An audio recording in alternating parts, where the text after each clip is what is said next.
I can remember countless times growing up when kids thought they were funny to shout, "Your dad must be the milkman," to flippantly joke that my dad couldn't be my dad, that my mum had to be a cheat, because that made more sense to white children than a mixed race person who looks like me.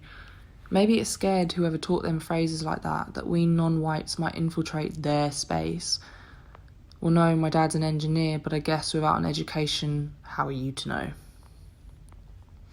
I remember feeling so alone that I wasn't white, I wasn't black, I wasn't in between, I was something else. And it's taken me a long time to learn to love myself for being different, for being who I am.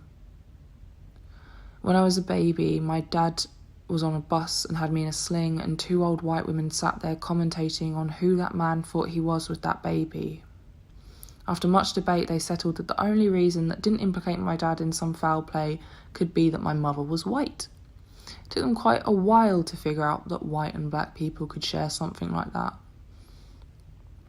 I remember walking down the street with my dad and people looking at me funny, like I needed help, like I was being abducted.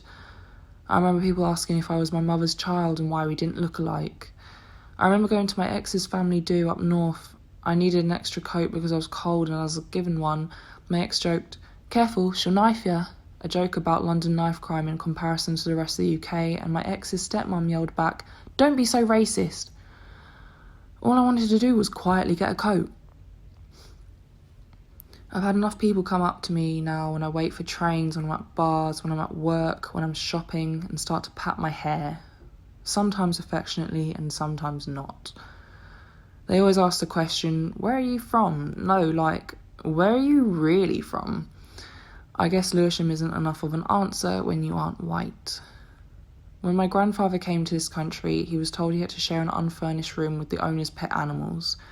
My grandmother got a job more easily because she's light-skinned, selling perfumes, and as I've come to find out many times over, the more you walk the line of ethnic rather than full-blown ethnic, the more appealing you seem to white people. Many times now I've heard the story of how my dad and my uncles weren't allowed to go to the school nearby their house because of the colour of their skin.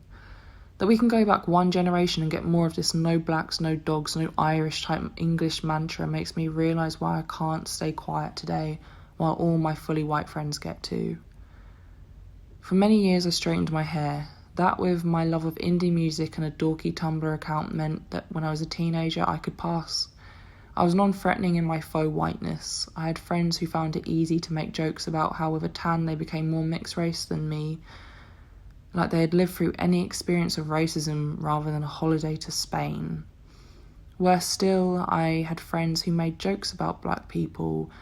Worse yet, someone I met many times at parties called me a half-caste mongrel. I was valued like a dog. Blacks were abhorrent to him unless they were, to quote, educated like Barack Obama. Perhaps the worst of it all, though, were the white friends rather, who defended it. I stand in solidarity with my black friends and family, and also in the knowledge that my experiences of racism are, for many, light racism. Racism that isn't nice, but you can live with it if you learn to ignore it. I don't want to live with it, and I don't want to ignore it anymore.